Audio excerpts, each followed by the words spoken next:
बच्चों, आज हम लोग प्रतिरोध के बारे में पढ़ेंगे, मगर इससे पहले आपको बताना चाहूँ कि आपको हमारे इस चैनल पर फिजिक्स, केमिस्ट्री, मैथ, इंग्लिश आपको सभी सब्जेक्ट मिलेंगे। जैसा कि कल केमिस्ट्री की क्लास चली थी, थोड़ा यही है कि केमिस्ट्री की क्लास हफ्ते में 2 दिन 3 दिन रहेगी और इंग्लिश की क्लास भी 2 दिन 3 दिन रहेगी। ठीक है, आपको फिजिक्स पर डे मिलेगी और आपको मैथ भी 2-4 दिन में आपको टीचर की व्यवस्था हो जाती है, तो अब वो आपको रेगुलर मिलेगी। ठीक है, तो आप लोग मस्ती से पढ़िए। चलिए आइए देखते हैं प्रतिरोध किसे कहते हैं। प्रतिरोध मतलब रेजिस्टेंस। प्रतिरोध का नाम से ही पता चल रहा है जो किसी का विरोध करे, जो किसी का विरोध करे। तो यहाँ पे अगर हम चालक वाले चैप्टर में पढ़ रहे हैं तो प्रतिरोध किसे कहेंगे? किसी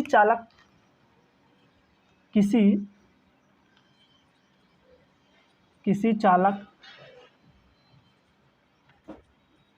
में प्रवाहित धारा का जो विरोध करता है वह प्रतिरोध कहलाता है। ये तो आपकी अपनी भाषा में हो गया। और देखिए इसको दूसरी तरह से कैसे लिखते हैं, परिभाषा लिखते हैं, किसी चालक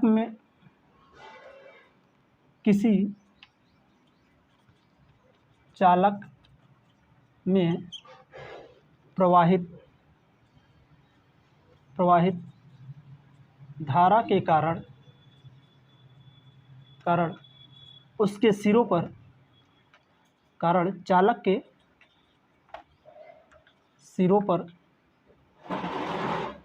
सिरों पर उत्पन्न विभवांतर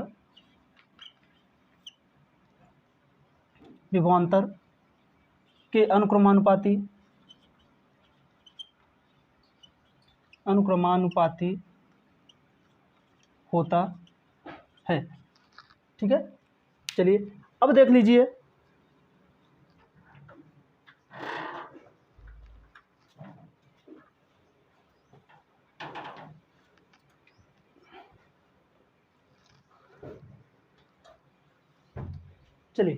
हमने क्या लिखा। किसी चालक में प्रवाहित धारा के कारण चालक के सिरों पर उत्पन्न विभवांतर, ठीक है, विभवांतर के अनुक्रमानुपाती होता है। यानी हम कह सकते हैं क्या, V डायरेक्टली प्रोपोर्शनल I। अब जब प्रोपोर्शनल को हटाएंगे तो एक नियतांक लग जाएगा R और यहाँ पे हो जाएगा आपका I। इसी R को हम क्या कहते हैं? R को प्रतिरोध कहते हैं या नियतांक कहते हैं। R को प्रतिरोध कहते हैं या इसी को नियतांक भी बोलते हैं। ठीक है, तो अब देख लीजिए अगर R बराबर लिखना चाहें तो क्या हो गया, V/I, R = V/I।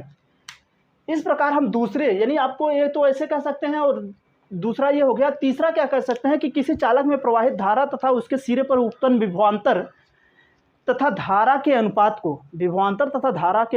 को प्रतिरोध कहते हैं। और प्रतिरोध का मात्रक ओम होता है।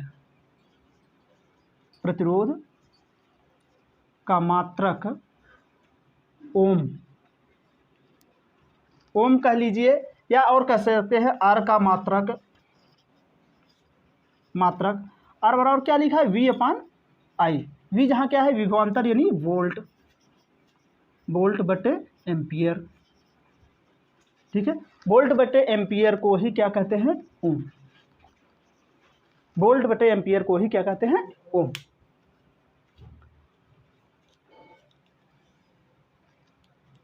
ठीक है, यानी वोल्ट बटे एम्पियर को ही हम क्या कहते हैं, ओम। चलिए आइए इसी पर अगर एक सवाल की बात कर लिया जाए तो इसको आप लिख लीजिए। आप अपने पास कापी पेन रखा करिए, उसको नोट्स बनाते चलिए ताकि आपको बाद में फिर आप देख लेंगे एक बार नोट्स तो आपको याद हो जाएगा। चलिए आगे देखते हैं एक एग्जाम्पल। आपसे कहा जाए कि किसी चालक में, क्वेश्चन है, किसी चालक में 2 एम्पीयर की धारा प्रवाहित किया जाता है तो उसके सिरों पर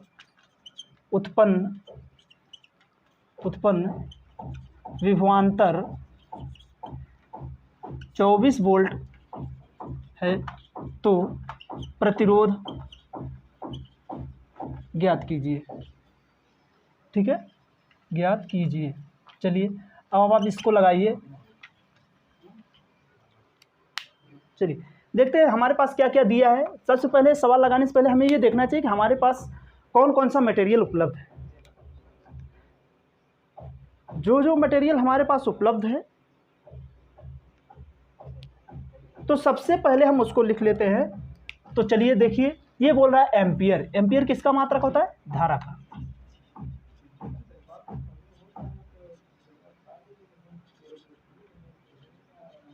दो एम्पियर 24 वोल्ट यानी विभवांतर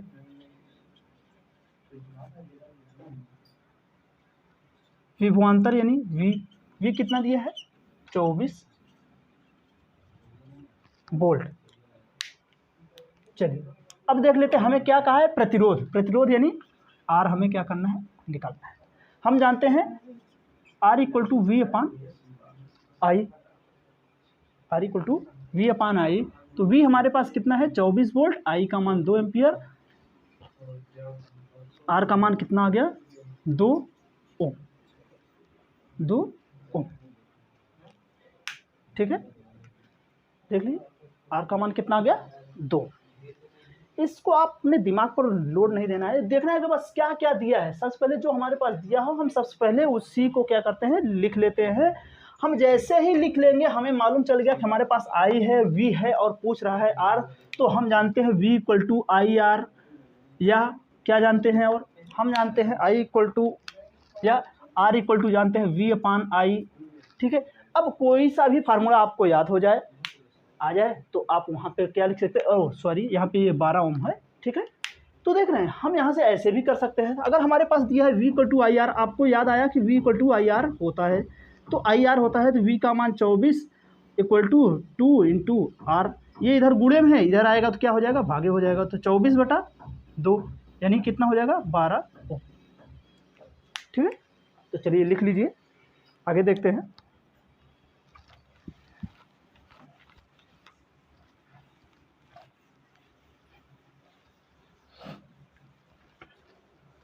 चलिए बात करते हैं विशिष्ट प्रतिरोध।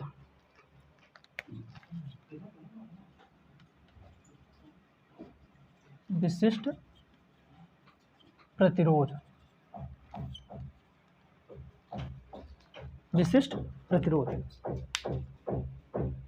ठीक।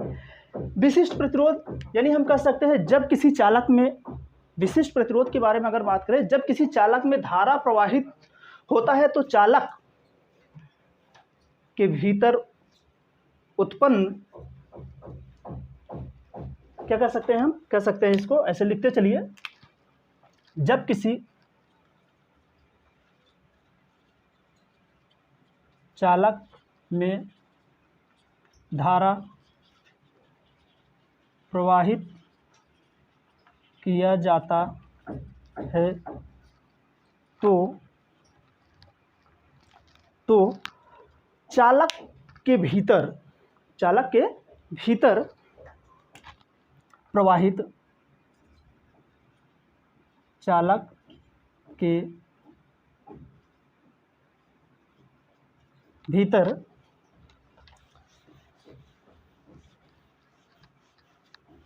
किसी बिंदु पर वैद्युत क्षेत्र की तीव्रता E तथा धारा घनत्व जे के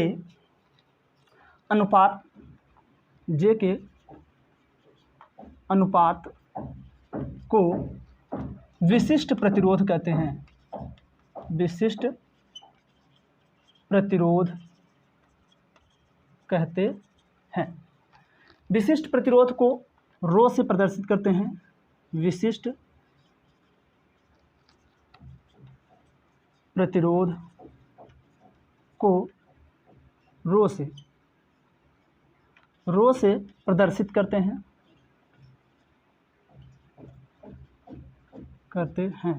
चलिए अब यहाँ लिखते हैं, माना किसी चालक में धारा I प्रवाहित करने पर उत्पन्न वैद्युत क्षेत्र की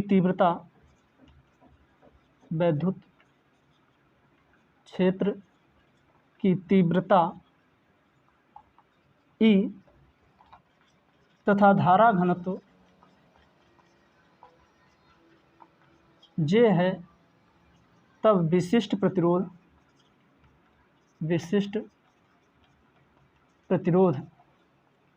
रो equal to E upon J। परिभाषा के अनुसार हो गया विशिष्ट प्रतिरोध E अपान J।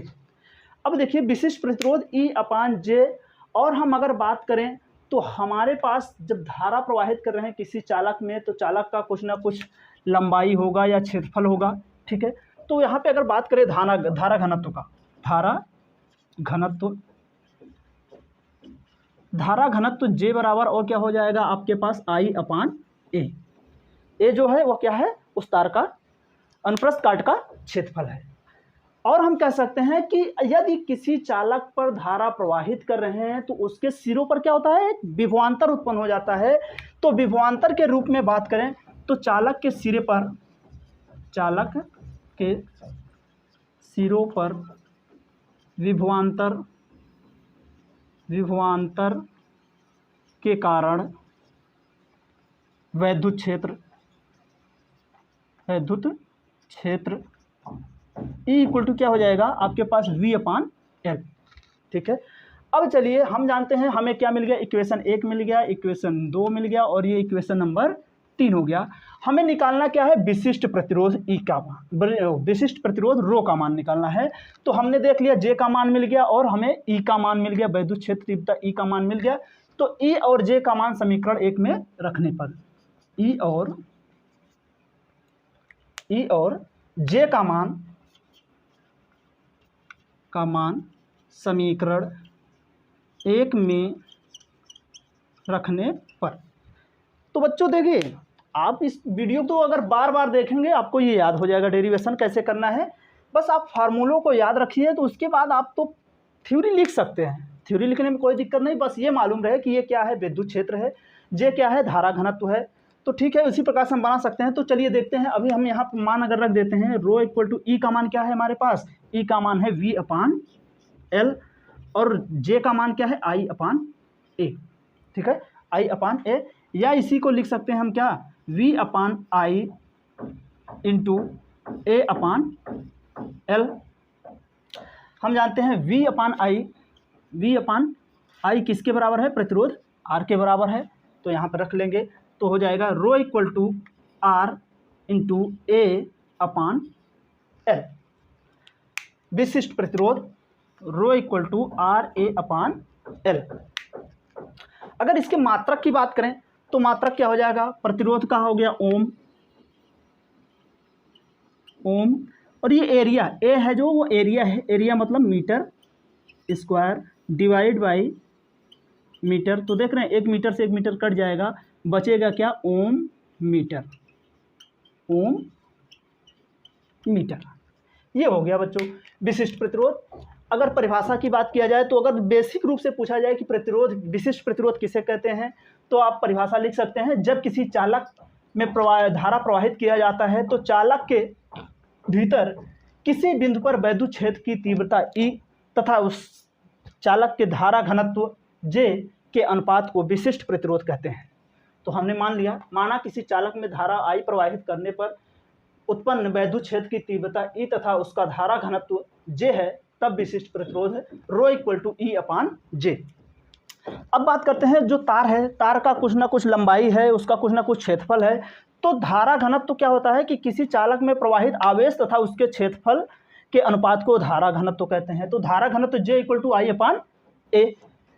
और बात करते हैं, अगर चलें आगे, तो हमारे पास चालक के सिरों पर उत्पन्न विभवांतर के कारण वैद्युत क्षेत्र की तीव्रता E = V/L, यानी उसके लंबाई पर जितना विभवांतर है वो किसके विद्युत क्षेत्र E के बराबर हो जाएगा। अब देख लीजिए, हमें यहाँ पे क्या था, E और J का मान निकालना था, तो हमने E और J का मान यहाँ से ज्ञात कर लिया। I का मान यानी J का मान मिल गया यहाँ से और E का मान मिल गया। अब यहाँ पे हम क्या किए, E और J का मान समीकरण नंबर 1 में रखने पर हमने रख लिया, तो हमें क्या मिल गया, हम जानते हैं V/I किसके बराबर होता है, प्रतिरोध R के बराबर। तो यानी ρ = RA/L, ये आपका हो गया। इसी को हम दूसरे पर अगर कहा जाए प्रतिरोध R = तो क्या लिखेंगे, R = ρL/A हो जाएगा। अगर प्रतिरोध की बात करेंगे तो लिख सकते हैं, प्रतिरोध की बात करेंगे तो ये हो जाएगा ρL/A। ठीक है। अब इसके मात्रक की बात करेंगे तो ओम मीटर, देख लीजिए इसका जो मात्रक हो जाएगा, ओम होता है प्रतिरोध का मात्रक, हम जानते हैं। तो यहाँ से देख लीजिए ओम कैसे होता है, हमारे पास जो है ओम मीटर किसका, विशिष्ट प्रतिरोध का, ohm metre into metre divide by area का मात्रक मीटर स्क्वायर। देख रहे हैं, मीटर मीटर मीटर, तो कट गया, आर का मान क्या बचा हमारे पास, ओ। ठीक है, चलिए अब बात करते हैं, चलिए इसको आप स्क्रीनशॉट कर लीजिए। ठीक है, आगे एक सवाल इसी पर लगा लेते हैं। ठीक है, चलिए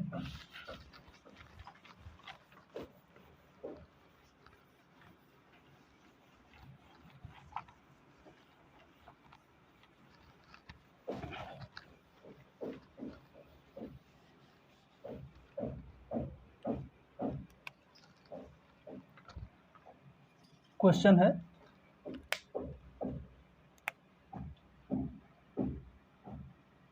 अस्सी सेंटीमीटर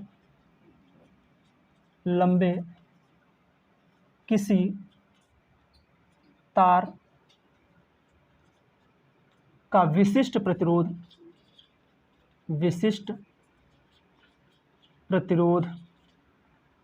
2.4 × 10⁻³ ओम मीटर है तथा उस तार का क्षेत्रफल